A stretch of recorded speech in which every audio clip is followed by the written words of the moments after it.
যদিও এই স্বাধীন বাংলাদেশে দুঃখজনকভাবে মাদ্রাসার ছাত্রদেরকে সবসময় অবমূল্যায়ন করা হয়েছে, তাদেরকে থার্ড ক্লাস নাগরিকের চোখে দেখা হয়েছে, আর বামরাম আর নাস্তিকদেরকেই সবসময় সবচাইতে বেশি মর্যাদার চোখে দেখা হয়েছে। কিন্তু আমরা দেখেছি যখনই দেশের প্রয়োজন হয়েছে, জাতির প্রয়োজন হয়েছে, এই মাদ্রাসার ছেলেরাই শাহাদাতের তামান্না বুকে নিয়ে রাস্তায় নেমে এসেছে। কারণ তারা কোরআন এবং হাদিস পড়ে এই শিক্ষাই গ্রহণ করেছে যে কখনোই বাতিলের সঙ্গে আপোষ করা যাবে না, কখনোই অসত্যের সামনে, অন্যায়ের সামনে নিজেদের শিরকে নত করা যাবে না। এবং তারা মনে করে আল্লাহর পথে যদি তারা জীবন দেয় সেই জীবন বৃথা যাবে না। বহুত মানুষ বেঁচে থেকেও মৃত, কিন্তু আল্লাহর রাস্তায় যাদেরকে শহীদ করা হয়, আল্লাহ কোরআনে তাদেরকে মৃত বলতেও নিষেধ করেছেন, মৃত ভাবতেও নিষেধ করেছেন। ওয়ালা তাহসাবান্নাল্লাযীনা কুতিলু ফি সাবিলিল্লাহি আমওয়াতা, বরঞ্চ শাহাদাতকে মুমিন মনে করে আল ফৌজুল কাবীর, সবচাইতে বড় সফলতা। এজন্য আমরা মনে করি জুলাই যে শুরু হয়েছিল বৈষম্যের বিরুদ্ধে এক আন্দোলনকে কেন্দ্র করে, এখনো দেশের মধ্যে বৈষম্য রয়েছে, এখনো জাতির মধ্যে বৈষম্য রয়েছে, এখনো দাড়ি টুপিওয়ালা, পাঞ্জাবিওয়ালা এবং মাদ্রাসার ছাত্রদেরকে পদে পদে তাদের সঙ্গে বৈষম্যের আচরণ করা হচ্ছে।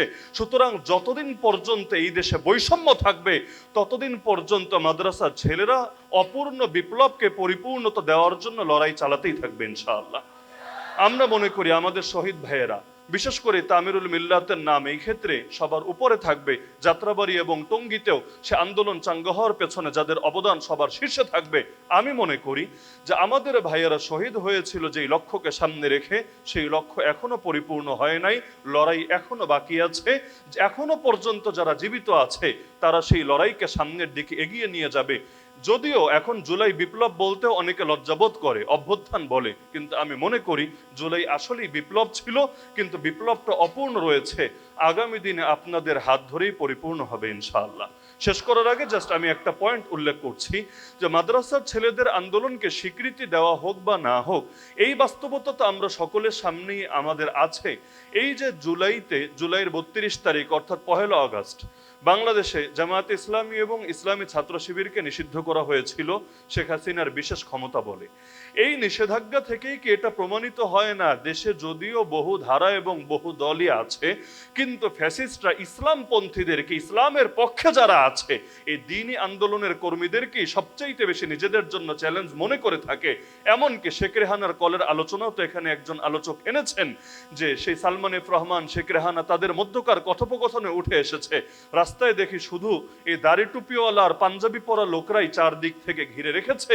তার মানে জুলাইতে কারা ছিল এই আন্দোলনের নেতৃত্বে, এটা ইতিমধ্যে তাদের মুখ থেকেই আল্লাহ বের করে দিয়েছে। এমনকি এখন তো সেই হাওয়া পার্শ্ববর্তী রাষ্ট্রেও লেগেছে। তারাও বলে যে ভারতের মধ্যে যে আন্দোলন হয়েছে সেখানেও জামাত শিবিরের হাত আছে, তারাই সেখানে পর্যন্ত সেই আন্দোলনকে ছড়িয়ে দিয়েছে। তো যাই হোক, আল্লাহ বাতিলের মুখ থেকেও মাঝে মাঝে হক কথা বের করে। তা আমরা মনে করি যে মাদ্রাসার ছেলেদের লড়াই এখনো পর্যন্ত জারি আছে। যতদিন পর্যন্ত বিপ্লব পরিপূর্ণ না হবে, সম্পূর্ণ বৈষম্য দূর না হবে, ততদিন পর্যন্ত এই লড়াই চলতেই থাকবে। আর আমার সর্বশেষ পয়েন্ট হলো, বাংলাদেশের মধ্যে কোনো শ্রেণীকে যদি সবচাইতে সুশৃঙ্খল বলতে হয়, সভ্য বলতে হয়, নিয়মানুবর্তী বলতে হয়, এই মাদ্রাসা ছেলেদেরকেই বলতে হবে। সুতরাং রাষ্ট্রকে বলবো, সরকারকে বলবো, আসলেই যদি দেশের কল্যাণ করতে চান, প্রতিটা সেক্টরে যদি আপনারা আসলেই উন্নতি করতে চান, তাহলে মাদ্রাসা ছেলেদেরকে সুযোগ দিয়ে দেখেন, ইনশাআল্লাহ তারা এই রাষ্ট্রের আমূল সংস্কার করে তুলবে এবং এই বাংলাদেশ ও পৃথিবীর বুকে গর্বের সঙ্গে মাথা উঁচু করে দাঁড়াতে পারবে ইনশাআল্লাহ। আল্লাহ আমাদেরকে সেই সোনালী সুদিন দেখে যাওয়ার তৌফিক দান করুন। আর অধিকার যদি ভালোই ভালোই আপনারা না দেন, প্রয়োজন অধিকার কেড়ে নেবে, তবুও আল্লাহ তাআলা একদিন এই দেশের মধ্যেও সোনালী সুদিন আনবে ইনশাআল্লাহ। নাসরুম মিনাল্লাহি ওয়া ফাতহুন করিব ওয়া বাশশিরিল মুমিনিন। ঢাকায় রাজধানী স্বাভাবিকভাবে এই আন্দোলনের তীব্রতা বাড়ানোর ধারাবাহিকতায় একটি পর্যায়ে এসে ঢাকা বিশ্ববিদ্যালয় থেকে, যখন ঢাকা বিশ্ববিদ্যালয়ের ছাত্ররা ক্যাম্পাসে, শেষ পর্যন্ত ক্যাম্পাস বন্ধ করে দেওয়া হলো, ঢাকা বিশ্ববিদ্যালয়ের ছাত্ররা ক্যাম্পাস থাকতে পারল না। এই ধরনের একটি কঠিন পরিস্থিতিতে আমরা দেখলাম তরুণ ছাত্র যুবকদের সেই কর্মসূচি, ঘোষিত কর্মসূচিগুলো বাস্তবায়নের জন্য প্রাইভেট বিশ্ববিদ্যালয়ের ছাত্ররা নেমে এসেছিল এবং তারা ঐতিহাসিক এবং গুরুত্বপূর্ণ অবদান রেখেছিল। যখন প্রাইভেট বিশ্ববিদ্যালয়ের ছাত্র এবং ঢাকা বিশ্ববিদ্যালয় সহ বিভিন্ন বিশ্ববিদ্যালয় বন্ধ হয়ে যাওয়ার কারণে এই ছাত্র রাজপথে নেমে আসে, তখন সরকারের পক্ষ থেকে রাষ্ট্রের সমস্ত শক্তিকে ছাত্রদের উপরে লেলিয়ে দেওয়া হয়। জুলুম এবং হত্যাকাণ্ডের মাত্রা বেড়ে যাওয়ার সাথে সাথে আমাদের অভিভাবক, শিক্ষক, কর্মকর্তা এবং কর্মচারীরা মাঠে নেমে পড়ে। শ্রমিক, কৃষক, মেহনতি মানুষ এই আন্দোলনের সাথে অংশগ্রহণ করেছেন। সকল পেশাজীবী, ডাক্তার, ইঞ্জিনিয়ার থেকে শুরু করে কোনো পেশাজীবী ঘরে বসে থাকে নাই। এবং আপনারা খেয়াল করেছেন যে আন্দোলনে অভিভাবকরা যখন সন্তানদেরকে বাড়িতে আটকে রাখতে পারে নাই, শিশু সন্তানকে সাথে নিয়ে, কিশোরদেরকে সাথে নিয়ে বাবা মায়েরা পর্যন্ত রাজপথে নেমে আসে। একদিকে গুলি, অন্যদিকে ক্ষতবিক্ষত তরুণ এবং ছাত্র যুবকদের লাশ, আহতদের আহাজারি, পাশাপাশি অভিভাবক এবং মা বোনদের আমরা সে আর্তনাদ এবং মাঠে ময়দানে ছোট্ট কিশোর থেকে শিশু থেকে শুরু করে সবার অংশগ্রহণ, স্বতঃস্ফূর্ত অংশগ্রহণ, দুঃসাহসী অভিযাত্রা আমরা দেখেছি। যখন সরকারের মাত্রা, নিপীড়নের মাত্রা আরও বাড়তে থাকলো, প্রতিদিনই 20, 30, 40, 50, 60, 100 করে হত্যাকাণ্ড সংঘটিত হতে থাকলো, আমরা দেখলাম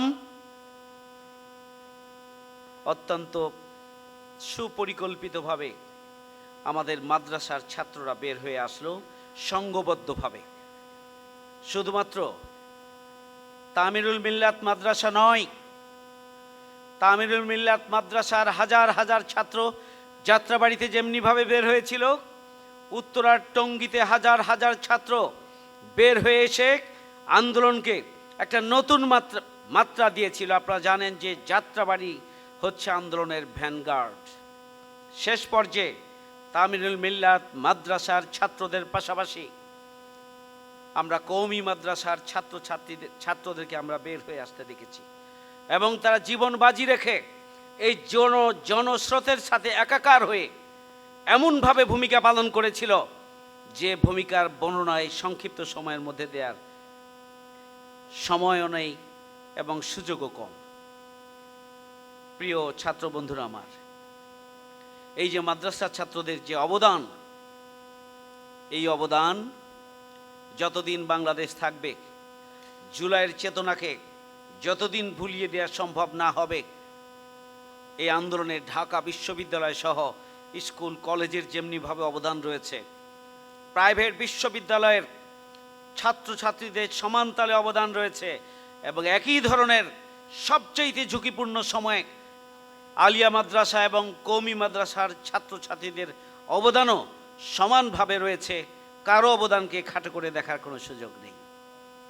কিন্তু দুর্ভাগ্যজনক হলো সত্য, বিগত 17.5 বছরে মাদ্রাসার শিক্ষক, ছাত্র, আলেম এবং ওলামা যারা রয়েছেন, তারা নির্যাতিত এবং নির্যাতন এবং নিপীড়নের তারা শিকার হয়েছিলেন। তাদের চাকরি বাকরি সীমাবদ্ধ হয়ে এসেছিল। ইসলামিক স্টাডিজের কলেজের অধ্যাপনা করার নতুন নতুন সাবজেক্ট বিভিন্ন কলেজে এগুলো বন্ধ হয়ে গিয়েছিল। চাকরির এবং বিভিন্ন ধরনের কর্মক্ষেত্র সংকুচিত হয়ে আসছিল। তারা নিপীড়নের শিকার পুরো 17.5 বছর আওয়ামী অপশক্তির হাতে। কিন্তু তারা দমে যায়নি। তারা তাদের সর্বশক্তি কাজে লাগিয়ে ছাত্র জনতার এই আন্দোলনের সাথে একাকার হয়ে এই বাংলাদেশকে মুক্ত করার জন্য, সুখী, সমৃদ্ধশালী, বসবাসযোগ্য নতুন বাংলাদেশ প্রতিষ্ঠার জন্য, ফ্যাসিবাদী অপশক্তির হাত থেকে দেশকে মুক্তির জন্য, আধিপত্যবাদী শক্তির বিরুদ্ধে রুখে দাঁড়ানোর জন্য জীবন বাজি রেখে তারা 17.5 বছর যেভাবে ভূমিকা পালন করেছিলেন, তারই ধারাবাহিকতায় গণঅভ্যুত্থানের এই পুরো মাসব্যাপী তারা ভূমিকা রেখেছে এবং শেষ কয়দিনে তাদের ভূমিকা স্মরণ করার মতো বলা হয়ে থাকে যাত্রাবাড়ি হচ্ছে এই জুলাই গণঅভ্যুত্থানের ভ্যানগার্ড এবং এখানে আমাদের মাদ্রাসার ছাত্রছাত্রীরা ঐতিহাসিক অবদান রেখেছিলেন এবং সেই দিন রাত 8টা পার হয়ে যায়, তারপরও নির্দয়ভাবে নির্মমভাবে আমাদের ছাত্র জনতার উপরে গুলি তখনও বন্ধ হয়নি। শেষ দিনে কয়েক শত শহীদ হয়েছেন যাত্রাবাড়িতে। তার আগের দিন 4 তারিখও শতাধিক শহীদ হয়েছেন। প্রতিদিনই সেখানে শহীদের মাত্রা বাংলাদেশের যে কোনো স্পটের চাইতে, রাজধানীর অন্য যে কোনো স্পটের চাইতে বেশি শহীদ হয়েছেন। শুধু তামিরুল মিল্লাত মাদ্রাসা থেকে 5 জন শহীদ হয়েছেন। আজকে এই পরিসংখ্যানে আমি পড়ার সুযোগ পাইনি। টোটাল মাদ্রাসা ছাত্রদের শহীদ এবং আহতদের পরিসংখ্যান আমাদের সামনে আনা দরকার। তাদের অবদান বিগত 17.5 বছরে সেগুলোকে বিশেষভাবে চিহ্নিত করা উচিত এবং জুলাই গণঅভ্যুত্থানের মাসব্যাপী যে আন্দোলন, সে আন্দোলনে প্রত্যেকটি স্টেকের যেমনিভাবে অবদানকে যথাযথভাবে সামনে আনা দরকার। আমি মনে করি মাদ্রাসা ছাত্রছাত্রীদের এবং শিক্ষকদের অবদানকেও পাশাপাশি সমান্তরালে সামনে নিয়ে আসা প্রয়োজন বলে আমি মনে করি। আজকে এই নতুন বাংলাদেশে মাদ্রাসা ছাত্ররা তারা ক্ষতিগ্রস্ত ছিল পিছনে 17.5 বছরে। আজকেও নতুন বাংলাদেশে মাদ্রাসা ছাত্র, মাদ্রাসা শিক্ষা প্রতিষ্ঠান এবং মাদ্রাসার শিক্ষকদের প্রতি আমরা সরকারের বিমাতা সুলভ আচরণের আমরা আশঙ্কা করছি কিছুটা ইতিমধ্যেই শুরু হয়েছে। আমরা তীব্র প্রতিবাদ জানাই। আগামী দিনের বাংলাদেশকে যদি এগিয়ে নিতে হয় তাহলে আধুনিক শিক্ষায় শিক্ষিত কলেজ স্কুলের ছাত্রছাত্রীদের পাশাপাশি আলিয়া এবং কওমি মাদ্রাসার ছাত্রছাত্রীদের শিক্ষকদের সুযোগ সুবিধাকে সমান্তরালে আমাদেরকে দিতে হবে এবং তাদের সার্বিক উন্নয়নের জন্য এগিয়ে নিতে হবে। নৈতিক বাংলাদেশ, দুর্নীতিমুক্ত বাংলাদেশ, সন্ত্রাস এবং চাঁদাবাজ মুক্ত একটা মানবিক বাংলাদেশ যদি প্রতিষ্ঠা করতে হয় তাহলে ইসলামী শিক্ষায় শিক্ষিত মাদ্রাসার ছাত্র ছাত্রীদের জন্য সরকারকে বিশেষভাবে নজর দিতে হবে। কারণ নৈতিকতা সম্পন্ন শিক্ষা ছাড়া নৈতিক এবং মানবিক মানুষ তৈরি করা সম্ভব নয়। নতুন বাংলাদেশের জন্য আমাদের সবচেয়ে বড় চ্যালেঞ্জ হচ্ছে দুর্নীতি, সন্ত্রাস, চাঁদাবাজি। দুর্নীতি, সন্ত্রাস, এই চাঁদাবাজ মুক্ত নতুন বাংলাদেশের জন্য দুর্নীতি, সন্ত্রাস, চাঁদাবাজ মুক্ত নৈতিকতা সম্পন্ন খোদাভীরু দেশপ্রেমিক নাগরিক প্রয়োজন এবং আমাদের মাদ্রাসাগুলো সেই ধরনের দেশপ্রেমিক নৈতিকতা সম্পন্ন নাগরিক তারা তৈরি করছে। সুতরাং সরকারকে অবশ্যই এখানে খুবই ভারসাম্যপূর্ণভাবে সবার জন্য ভূমিকাকে নিশ্চিত করার জন্য পদক্ষেপ গ্রহণ করতে হবে। আমি কয়েকটি সুপারিশ বলতে চাই। 1, মাদ্রাসার ছাত্রছাত্রীদের পুরো আন্দোলনের অবদানকে, শিক্ষকদের অবদানকে আমাদের ইতিহাসের অংশ বানাতে হবে। 2, মাদ্রাসা শিক্ষা ব্যবস্থাকে ঢেলে সাজানোর জন্য সরকারকে বিশেষ বরাদ্দ দিতে হবে। 3, মাদ্রাসার ছাত্রছাত্রীদের আগামী দিনে চাকরির ক্ষেত্র যেন উন্মুক্ত হয়, এখানে যেন কোনো বৈষম্য করা না হয়, সেই জন্য সরকারকে বিশেষ পদক্ষেপ গ্রহণ করতে হবে।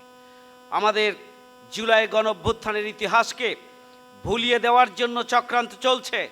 জুলাই গণঅভ্যুত্থানের প্রকৃত ইতিহাসকে রচনা করতে হবে এবং ইতিহাসকে ভুলিয়ে দেওয়ার যে কোনো চক্রান্ত এবং ষড়যন্ত্রের বিরুদ্ধে আজকে ছাত্র সমাজকে ঐক্যবদ্ধ হতে হবে। জুলাই গণঅভ্যুত্থানে যারা নির্মমভাবে গণহত্যা চালিয়েছে তাদের বিচার করতে হবে। যারা আহত এবং জুলাই যোদ্ধা, যারা শহীদ পরিবার, শহীদ, তাদেরকে রাষ্ট্রীয় খেতাবে উপাধিতে তাদেরকে মর্যাদায় অধিষ্ঠিত করার জন্য সরকারকে পদক্ষেপ গ্রহণ করতে হবে। সুতরাং আমরা একটা জিনিস লক্ষ্য করছি যে জুলাইয়ের যোদ্ধা যারা এবং জুলাই শহীদ পরিবার, এদেরকে নিয়ে রাজনীতি করা হচ্ছে। জুলাইয়ের চেতনা তো উই ওয়ান্ট জাস্টিস, আমরা ন্যায় বিচার চাই, আমরা বৈষম্যহীন বাংলাদেশ চাই, আমরা বসবাসযোগ্য বাংলাদেশ চাই, আমরা মানবিক বাংলাদেশ চাই। জুলাইয়ের চেতনা হচ্ছে যে আমরা আধিপত্যবাদ মুক্ত স্বাধীন সার্বভৌম বাংলাদেশ চাই। সুতরাং এই আকাঙ্ক্ষা, এই চেতনার বাইরে জুলাইকে ক্ষতবিক্ষত খণ্ড বিখণ্ড করার জন্য যে ষড়যন্ত্র চলছে, সেই ব্যাপারে ছাত্র সমাজকে ঐক্যবদ্ধ থাকতে হবে। সেই ব্যাপারে জুলাইয়ের শহীদ পরিবার এবং জুলাই যোদ্ধাদেরও ঐক্যবদ্ধ থাকতে হবে এবং আগামী দিনে জুলাইয়ের যে আকাঙ্ক্ষা তা বাস্তবায়নের জন্য যে গণভোট অনুষ্ঠিত হয়েছিল, গণভোটের গণরায় বাস্তবায়নের জন্য ঐক্যবদ্ধভাবে ভূমিকা পালনের মধ্য দিয়ে আমরা যদি শহীদদের আকাঙ্ক্ষা বাস্তবায়ন করতে পারি, তাহলে জুলাইয়ের আত্মদান, জুলাইয়ের কোরবানি এবং জুলাইয়ের শাহাদাত সার্থক হবে, গণ অভ্যুত্থান সার্থক হবে। সেই জন্য ঐক্যবদ্ধভাবে ভূমিকা পালনের আহ্বান জানিয়ে আমার বক্তব্য এখানে শেষ করছি। আল্লাহ হাফেজ।